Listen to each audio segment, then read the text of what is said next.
안녕하십니까. 유영선 목사입니다. 오늘 함께 나눌 말씀은 호세아 6장 말씀입니다.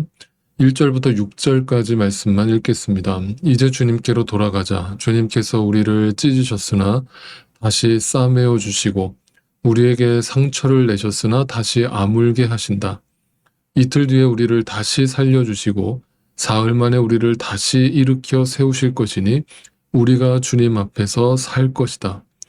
우리가 주님을 알자, 애써 주님을 알자. 새벽마다 여명이 오듯이 주님께서도 그처럼 어김없이 오시고 해마다 쏟아지는 가을비처럼 오시고 땅을 적시는 봄비처럼 오신다. 에브라임아, 내가 너를 어떻게 하면 좋겠느냐? 유다야, 내가 너를 어떻게 하면 좋겠느냐? 나를 사랑하는 너희의 마음은 아침 안개와 같고 덧없이 사라지는 이슬과 같구나.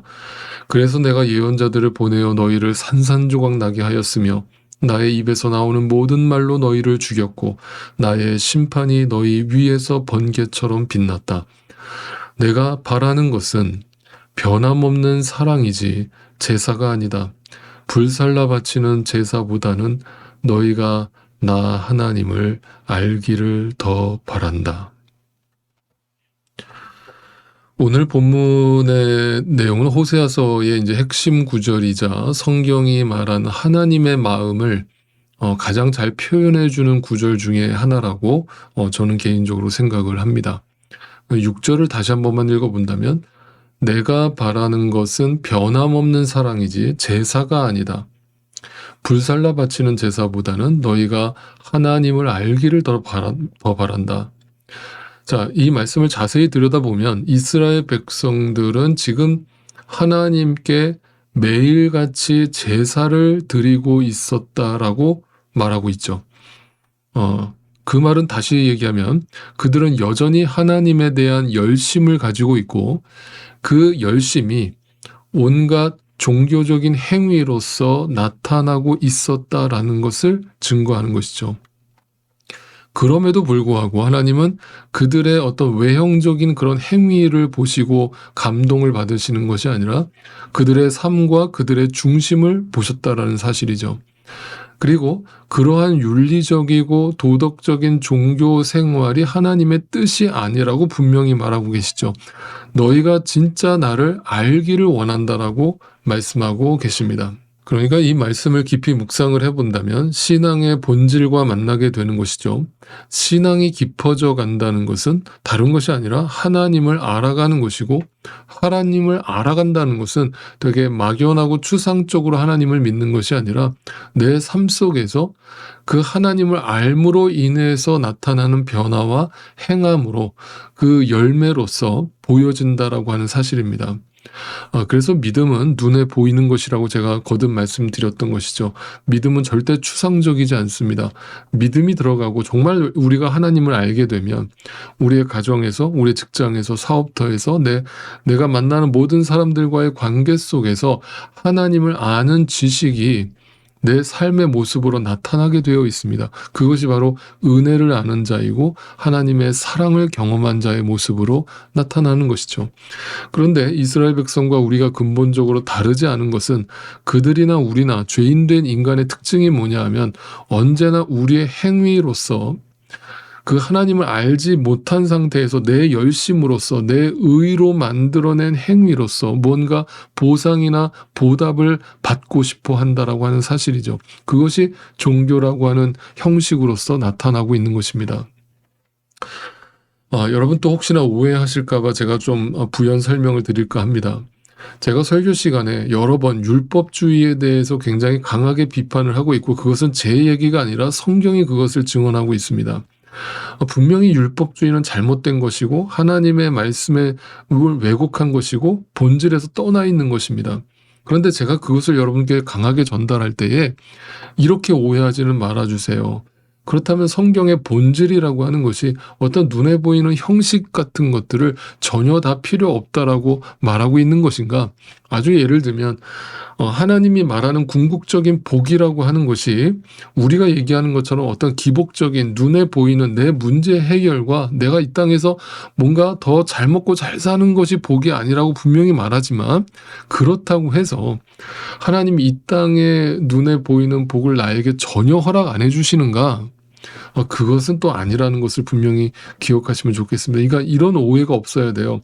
그 자체가 목적이 아니라는 것이지 그 자체를 하나님께서 허락 안 하신다는 게 아니에요. 마찬가지로 그 형식 자체가 잘못됐다는 게 아닙니다. 그 형식만 남았기 때문에 문제가 되는 거죠. 그죠? 그 형식이라는 것은 분명히 그 안에 내용을 담고 있어야 되는데 그게 본질인데, 그 내용, 본질은 잃어버리고 비본질, 형식만 가지고 주장을 하는 것이죠. 그런데 이제 기독교 역사 속에서 특히 우리나라에도 그렇고 동양 쪽에서 소위 말하는 무교회주의라는 것이 나타난 적이 있었습니다. 무교회주의라는 게 뭐냐면 그 형식 같은 것들이 다 필요 없다라고 주장하는 것이죠. 그래서 무교회주의는 그냥 말 그대로 형식을 다 타파하고 오직 그냥 본질적인 신앙만, 영적인 것만 추구하자라는 쪽으로 간 것입니다. 그러나 그것은 오히려 성경을 왜곡한 것이고 너무 성경을 지나치게 확대 해석하신 것이죠. 그래서 제가 다시 말씀드립니다.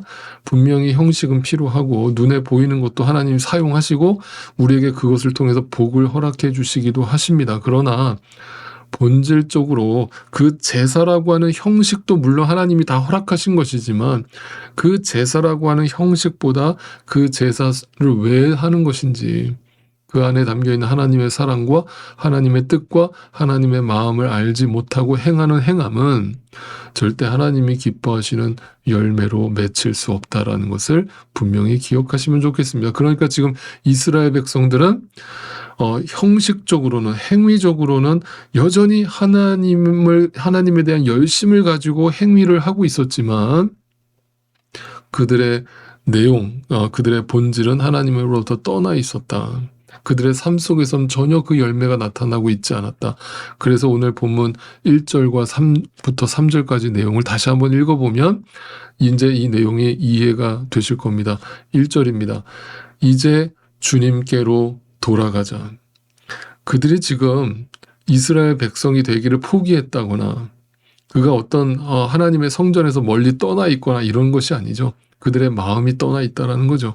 주님께서 우리를 찢으셨으나 다시 싸매어 주시고, 하나님이 우리가 자꾸 본질에서 떠나니까 우리에게 고난을 주시고 우리에게 채찍질, 사랑의 매를 가하시는데 그걸 또 하나님께서 싸매 주셔요. 마치 매를 든 부모가 애가 막 울면서 잠이 들면 그 상처난 부위를 그 약을 발라주듯이 그걸 또 싸매어 주시는 하나님의 모습이죠. 우리에게 상처를 내셨으나 다시 아물게 하신다. 2절, 이틀 뒤에 우리를 다시 살려주시고 사흘 만에 우리를 다시 일으켜 세우실 것이니 길지 않다는 얘기죠.